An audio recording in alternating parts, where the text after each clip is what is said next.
denied, and it's still being denied. No matter what form of, even the Lord even gave you a test saying that if you could reach so far in the heavens, the number of the stars, go so far to understand the deeps of the sea, you know, or kill off the children of Israel, then I will cease. You know, basically he will allow you to live. But you can't do it. You're failing constantly. You know, that's one thing you cannot reach. You cannot reach his understanding, his infinite understanding, the hidden mysteries. You ain't gonna find it in the deep. You're not gonna find it in the heavens. It only comes from Yahweh alone, and you ain't never gonna find him. You can't get into different dimensions of the universe. You may have some little bit of understanding about, you know, what's out in the outer space. You got portals, you got wormholes and shit like that, the black holes, but you ain't never been through them. You can make a theory of what it might be. And even if you were able to go through a wormhole, you probably get crushed. How do you get back? You can't even get to the bottom depths of the ocean without your submarine starting to cave in because of all the pressure. The Lord even gave you a chance. He's giving you a chance to try to outdo him. Scripture say he knows the names and the numbers of the stars, and that's in every single galaxy, man. It's beyond a number that I can't even. It's an infinite number. Well, he says he calls them by name, man. Yeah, he calls every single one by name. He knows the name. You know, that he originally gave them names, not your fucking Jupiter, Saturn. Buy a star today, man, or claim it as yours and name it.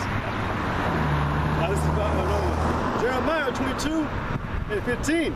Shalt thou reign because thou closest thyself a cedar? Did not thy father eat and drink and do judgment and justice, and then it was well with him? But Esau didn't do that. He judged the cause of the poor and needy, and it was well with them. Was not this to know me, said the Lord? But thine eyes and thine heart are not but for thy covetousness, and for to shed innocent blood, and for oppression and for violence to do it. That Esau, you know. And now you're gonna be judged righteously by the righteous king. Now and he's not gonna spare you, man. It would have been well, like the scripture say, would have been well with you if you would have done righteous justice. There wouldn't have been no need for any of this. You know? Verse 21. I spake unto thee in thy prosperity, but thou saidst, I will not hear. This hath been thy manner from thy youth, that thou obeyest not my voice. So, yeah, man, like the brother said, man, he gave you a chance, but you don't want to listen. You want to try to, you actually believe, like I think we got an example a few weeks back, but there's a ginormous difference between Esau and the Most High. The Most High, when he would heal, he actually healed a man all the way. The man wouldn't ever use his hand, and how would Shah heal that hand? He could use it again. If you stick on a peg hand, and you think that you've done your job, you know, you're just, like the scripture say, who opposes himself at the or exalted himself as the Most High, who said it, I am the Most High. You're not, dude. You're not.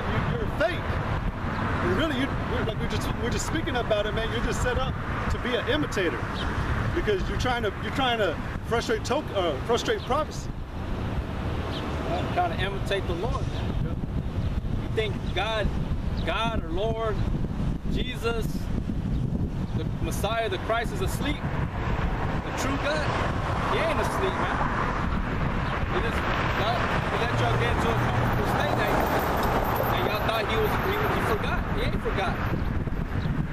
Look at this one. This is 2 Maccabees chapter 6, verse 16. Then looked he unto the king and said, Thou hast power over men. Thou art corruptible. Thou doest what thou wilt. When think not that our nation is forsaken, yet think not that our nation is forsaken of God. But abide a while, and behold his great power, how he will torment thee and thy seed. And that's why, sorry, got a little jump.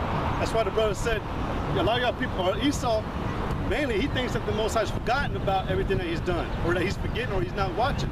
The Most High sees it. That's why he says, think not That's why I always say in the scriptures, think not this, don't be deceived.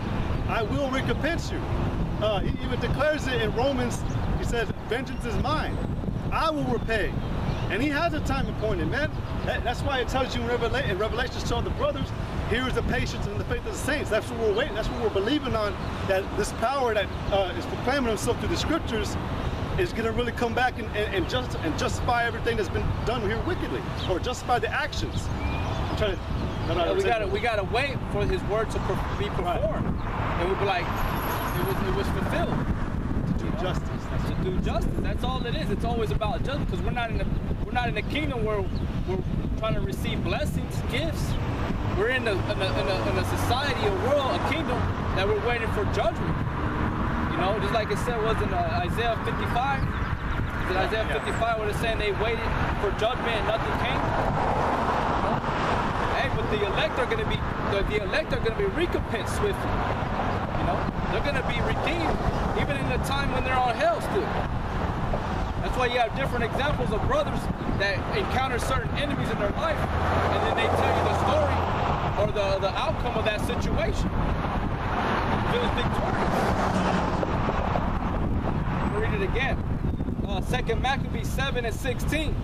Then looked he unto the king and said, Thou hast power over men, thou art corruptible, thou doest what thou wilt.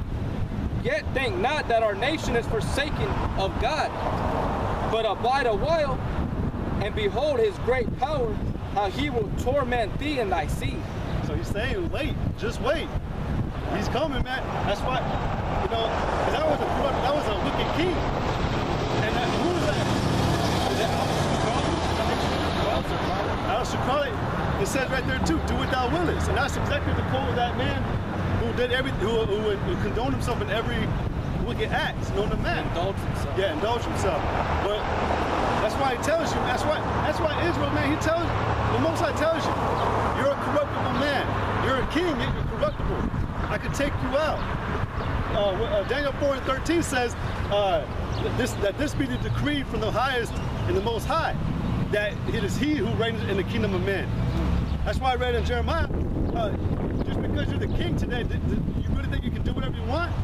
The scriptures tells you, man, that when you became a king, you were supposed to write the law you were supposed to write the law of the commandments, and you were supposed to read it daily. You don't do that. You read, actually, you know what you did, but you wanted to say, you should not eat swine, but you had your own tablet where you wrote, give swine to the people. Now everybody eats pork. That's the only reason you go into the Bible, man. That's your heart. So that's what it's say. Think not, man, that you should. And he said torment, right? He said torment you and your seed. You're gonna be, yeah. And that's a beautiful subject, man, to get on a man's seed, man. That's one of the most precious things to a man. He's gonna obliterate that. You're not gonna ever see an Edomite in the kingdom, man. I mean, after they've been done away after the 1,000 years of captivity that they've served, you will not ever see Esau into that ever again. This is Wisdom of Solomon 6:1. Hear therefore, O you kings, and understand. Learn, ye that be judges of the earth, the ends of the earth. Give ear, ye that rule the people, and glory in the multitude of nations. For power is given unto you of the Lord, and sovereignty from the highest, who shall try your works and search out your counsels. Because being ministers of his kingdom, you have not judged the right, nor kept the law, nor walked after the counsel of God. Horribly and speedily shall he come upon you, for a sharp judgment shall be to them that be in high places. Sharp judgment that be in high places. And we know Esau, it says that he holdeth up his nest up in the sky, up in the heavens, and he'll say, who shall bring me down? You know, when the Most High said that when he comes back, he's going to shake the heavens and the earth, what do you think that means? He's going to come with great power and force. The scriptures tell you in Ezekiel that when he does come, everyone's going to be shaken. They're going to be shaken and saying, what's happening? What's going on? For the fear of the Lord, for the fear of the power of the Lord has come upon us. People are going to be, a lot of Edomites and people are going to be asking to die, but they're not going to be allowed to, because the Most High wants to deal with y'all, man. You don't deserve to just get to die speedily, man. You deserve to die, like the scripture said, horribly, slowly to where you can feel every ounce of pain that can ever be imagined by a man. And then you get to, before that, or not, while that happens, you get to watch your so-called beloved land be destroyed. You know, so I mean, everything is justified, man, for what the Most High is doing. Everything is righteous. Like I said right there, you've had sovereignty and power to reign on this earth for so long, but yet you've got nothing but hurt and kill, rob, lies, steal, murder. You take the crumbs off of somebody's plate, man, when they're poor as hell already. They have this. It's like a funny kind of thing that has to do with capitalism. Capitalism, all those forms of political, whatever they call it, government style or whatever, but they had defined what each means. And it says that there's one group of government that takes your portion and then it takes everything else after that, even if you don't have enough for yourself. You know, and that's how you are, man. It's like we bought our own stuff, man, but you want it. When you want taxes on it. Yeah. You're so wicked, man. And that's why, from the beginning, when the brothers said that we're tired of it, all the brothers are tired of it. Why do you think we keep coming out? We want this to happen already. We want the promises, the prophecies to happen already. We've been waiting. The vision has been hastened for a long time. And we always get that example of in the second Esdras, those vials they're spewing out already with wickedness. The times are there. We just, whatever Yahweh Shai still has planned, we just got to wait a little bit longer. This is Obadiah, verse 5. If thieves came to thee, if robbers by night, would they not have stolen till they had enough? If the grape gatherers came to thee, would they not leave some grapes? Yeah, man, that's what a normal thief does, man, but you do everything. You go strip it away. Yep. You go strip them away completely. That's why Yahweh Shai is going to strip you away. Slowly. And you're going to be left naked with no one to clothe you. It's like you try to leave Israel, it would say bloody naked, and cast in the streets as to be a spectacle. You're going to be that. They're going to be like, this is that man that made the earth the wilderness and shook kingdom. This is him. And everybody's going to look upon you. Upon your nakedness, your wickedness, man. Your power, your so-called power, your democracy, your deceptions, your lies, your witchcraft, all that stuff that you depended on is not going to be there for you no more. This. Jeremiah 16 and 17. For my eyes are upon all their ways. They are not hid from my face, neither is their iniquity hid from mine eyes. And first I will recompense their iniquity and their sin double, because they have defiled my land, and I fill my inheritance with the carcasses of their detestable and abominable things. Yeah, you fucking just throw your nasty ass doctrines out here, man. Your different forms of witchcraft to the media, brainwashing our kids through women, through fucking the school educational system, everything, man. There's not an ounce of truth in these educational systems. Not an ounce of truth. And I'm talking about the Lord, Yahweh Shem Yahweh Shai. The wisdom, knowledge, and understanding is going to deliver you into a good retirement. An everlasting retirement. You're gonna be you retire now, you're still weak as fuck. You're all ruined, you're all abused, tore up, hurt, broke bones, hurt muscles. In the kingdom, you're gonna go through all that, but in the kingdom, he's gonna rejuvenate you. Retired, and you're gonna be able to be. That's why a lot of old jakes now, they're like, man, I wish I was your age. I wish I was 16 again. I wish I was 18 again. And when we go into the kingdom, we're going to be completely retransformed. We're going to have a whole new body and strength beyond our imagination. We're going to be able to run with all our children, run, play. We're gonna be in perfect and peaceful harmony.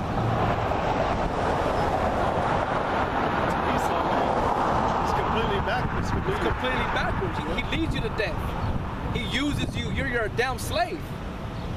And that's what you people don't want to understand, man. I think they just, oh, this is life. No, this is life, but there's a better life after. I think dying, you think by dying is how you get there? That's why the scriptures say, blessed are those that see the prophets, the things that they've been longing for. I can't roughly paraphrase it. You know, y'all are lucky because this is the time for y'all to come in and get sealed up by the Holy Spirit, man. Because we're in those times. 200 years ago, where the promise still wasn't slack, but it wasn't. You were gonna always come back. But now it's the time, man, to wake out of sleep, because that retirement is about to come up. Matthew 15 and 16. But blessed are your eyes, for they see, and your ears, for they hear. For verily I say to you, that many prophets and righteous men have desired to see those things which you see, and they're not seen them. Yeah, because they're coming so rapidly, man. They're coming quick, you know. Everything's just falling into its perfect, line. Everything's happening the way it's supposed to. It's evident, you know. And have not seen, and to hear those things which ye hear, and have not heard them. It says, for verily I say to you, that many prophets and righteous men have desired to see those things which ye see, and have not seen them, and to hear those things which ye hear, and have not heard them. Yeah. You know, y'all are lucky, but hey, only the elect are gonna be the ones that can say that we were lucky. So, y'all, the rest of y'all gonna die the shame. Y'all gonna die the death of what y'all asked for, because y'all made a covenant with death.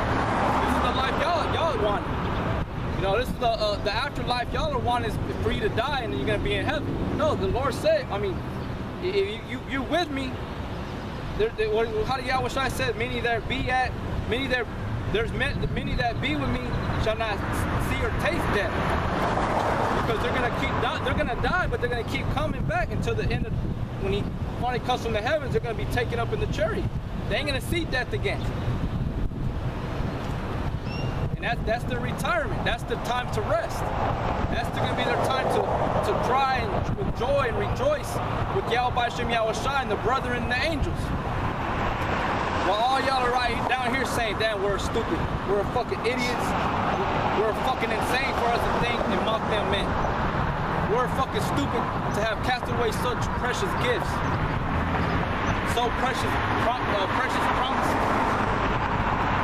Y'all laugh now. Someone got some laugh. Y'all laugh now. We're crying now. We're gonna laugh later. Y'all gonna cry later. And y'all's cries are gonna be far worse than ours forever here on the earth. Wisdom of Solomon, chapter 5, verse 1. Then shall the righteous man stand in great boldness before the face of such as afflicted him, and make no account of his labors. When they see it, they shall be troubled with terrible fear, and shall be amazed at the strangeness of the salvation, so far beyond all that they look for. And they repenting and groaning with anguish of spirit, to say within themselves, this was he whom we had sometimes in derision and a proverb of reproach. Yeah, just like us two brothers.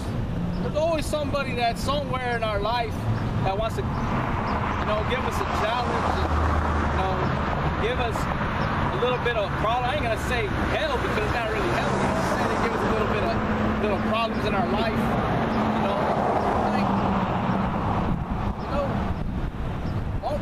But hey, we understand that there's demons and Satan has to do his part. You know what I'm saying? At the end of the day, y'all motherfuckers just need to back away. Y'all just need to back up and mind your own goddamn business. That's just it, man. You don't want to be a little demon just flying. It's like a fly. Just want to be a little fly bugging people. Like last week when we had that hobo group. We told him, man. We told him. But he just always no. He always like, well, no. When we read, that's what it say. When we